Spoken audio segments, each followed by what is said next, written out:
विचारकर्ता 20 पर्व अनंतर दान ठारू सेरवा पर्यंत और गिलियद देश पर्यंत इस्राएल संतानगण समस्ते बाहर हेले और समग्र मंडली एक मनुष्य परी मिस्पीरे सदाप्रभु को साक्षात एकत्रित हेले। परमेश्वर को लोकगणर से समाज रे इस्राएल समुदाय वंशीय लोकों प्रधान वर्ग और 4 लाख खड़गधारी पदातिक उपस्थित हेले। तो इस्राएल संतानगण जे मिस्पी की जाई अछंती या बिन्यामीनीय संतानगण शुणिले। इस्राएल संतानगण पचारे ए दुष्टता कि प्रकार हेला ताहा आंभ मानकु कुह। तहिरे सेई हत स्त्रीर उपपति उत्तर देई कहिला, मु ओ मोर उपपत्नी रात्रि क्षेपण निमंते बिन्यामीनर अधिकारस्थ गिबिया को आसीथिलु।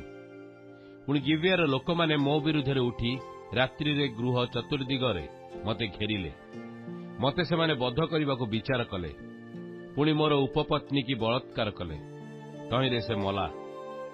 तहु मु निज उपपत्नी की नहीं खंड खंड करी इस्राएल अधिकारस्थ देशर सर्वत्र पठाइली। कारण से माने इस्राएल मध्य दुष्टता और मूढ़तार कर्म करियछंती। देख हे इस्राएल संतानगण, तुम्भे समस्ते ए विषय आपणा आपणा मत और मंत्रणा दियो। तहिरे समस्ते एक लोक परी उठी कहिले, आम्भे माने कई आपणा तंबू को जीवु नहीं कि आम्भे माने कई आपणा गृह को फेरिबु नहीं। मात्र गिबिया प्रति एबे आम्भे माने एई कथा करिबु, गुलीबांट क्रमे ता प्रतिकूल रे जीवु। पुणी आपणा लोकमानक निमंते खाद्य द्रव्य आनिबा पई आम्भे माने इस्राएल समुदाय वंश मध्यरु 100 के 10 जन, 1000 के 100 जन, 10,000 1000 जन लेखाए नेबु। तहिरे लोक माने बिन्यामीन अधिकारस्थ गिबिया को आसिले। सेमाने इस्राएल मध्य जे समस्त मूढ़तार कर्म करियछंती तदनुसारे सेमानकु प्रतिफल देवे। ए रूपे इस्राएलीय समस्त लोक एक मनुष्य परी युक्त होई से नगर विरुद्ध रे एकत्रित हेले।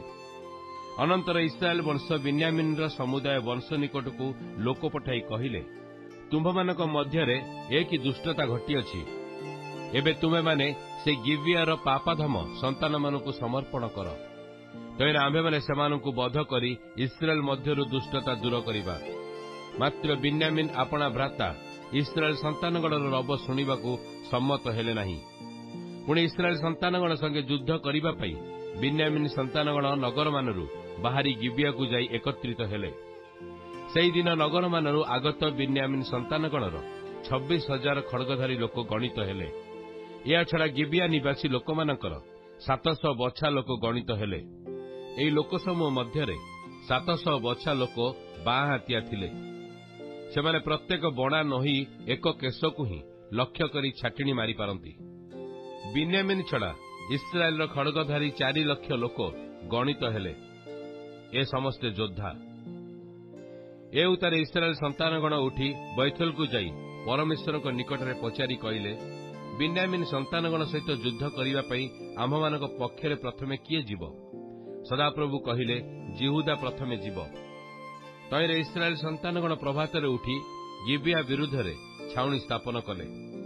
पुणी इस्राएलीय लोक माने बिन्यामीन संगे युद्ध करिबाकु बाहरिले और इस्राएलीय लोक माने गिबिया निकट रे सेमानक विरुद्ध रे युद्ध सजाइले। तहिरे बिन्यामीन संतानगण गिबियारु बाहरी सेई दिन इस्राएल मध्यरु 22,000 लोकों को संहार करी भूमि रे निपात कले। तहि उतारे इस्राएलीय लोक माने आपणा मानकु आश्वास देई प्रथम दिन जेउ स्थान रे आपणा मानकु सजाइथिले पुनर्बार सेई स्थान रे युद्ध सजाइले। पुणी इस्राएल संतानगण उठी जाई संध्या पर्यंत सदाप्रभु सम्मुखरे रोदन कले। पुणी सेमाने सदाप्रभु को पचारि कहिले, आम्भे कि आपणा भाई बिन्यामीन संतानगण सहित युद्ध करिबाकु निकटवर्ती हेबा? तहिरे सदाप्रभु कहिले, ता विरुद्ध रे जाओ।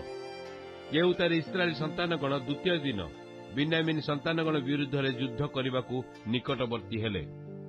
पुणी बिन्यामीन सेई द्वितीय दिन सेमानक प्रतिकूल रे गिबियारु बाहरी इस्राएल संतानगणर 18,000 लोकों को पुनर्बार संहार करी भूमि रे निपात कले। ए समस्ते खड़गधारी थिले। तेबे समस्त इस्राएल संतान और समस्त लोक उठी बैथेल को जाई रोदन कले और सदाप्रभु सम्मुख में बसी से दिन संध्या पर्यंत उपवास कले। और सेमाने सदाप्रभु सम्मुख ହୋମ ବଳି ମଙ୍ଗଳାର୍ଥକ ବଳି ଉତ୍ସର୍ଗ କଲେ। ସେହି ସମୟରେ ପରମେଶ୍ୱରଙ୍କ ନିୟମ ସିନ୍ଧୁକ ସେଠାରେ ଥିଲା। ପୁଣି ହାରଣଙ୍କ ପୌତ୍ର ଇଲିଆସର ପୁତ୍ର ପିନହସ୍ ସେହି ସମୟରେ ତହିଁ ସମ୍ମୁଖରେ ଠିଆ ହେବା ବ୍ୟକ୍ତି ଥିଲା। ଏହେତୁ ଇସ୍ରାଏଲ ସନ୍ତାନଗଣ ସଦାପ୍ରଭୁଙ୍କୁ ପଚାରି କହିଲେ, ଆମ୍ଭେ ଆପଣା ଭାଇ ବିନ୍ୟାମିନ୍ ସନ୍ତାନଗଣ ବିରୁଦ୍ଧରେ ଯୁଦ୍ଧ କରିବା ପାଇଁ ଏବେ ହିଁ କି ପୁନର୍ବାର ଯିବା ଅବା କ୍ଷାନ୍ତ ହେବା? ସଦାପ୍ରଭୁ କହିଲେ, ଯାଅ, ଆମ୍ଭେ କାଲି ତୁମ ହସ୍ତରେ ତାହାକୁ ସମର୍ପଣ କରିବା। ତ ଇସ୍ରାଏଲ ଗିବିଆର ଚତୁର୍ଦିଗରେ ଲୋକ ଛକି ବସାଇ ରଖିଲା। ଅନନ୍ତର ତୃତୀୟ ଦିନ ଇସ୍ରାଏଲ ସନ୍ତାନଗଣ ବିନ୍ୟାମିନ୍ ସନ୍ତାନଗଣ ବିରୁଦ୍ଧରେ ଉଠିଗଲେ ଓ ପୂର୍ବ ପରି ଗିବିଆ ନିକଟରେ ଆପଣାମାନଙ୍କୁ ସଜାଇଲେ।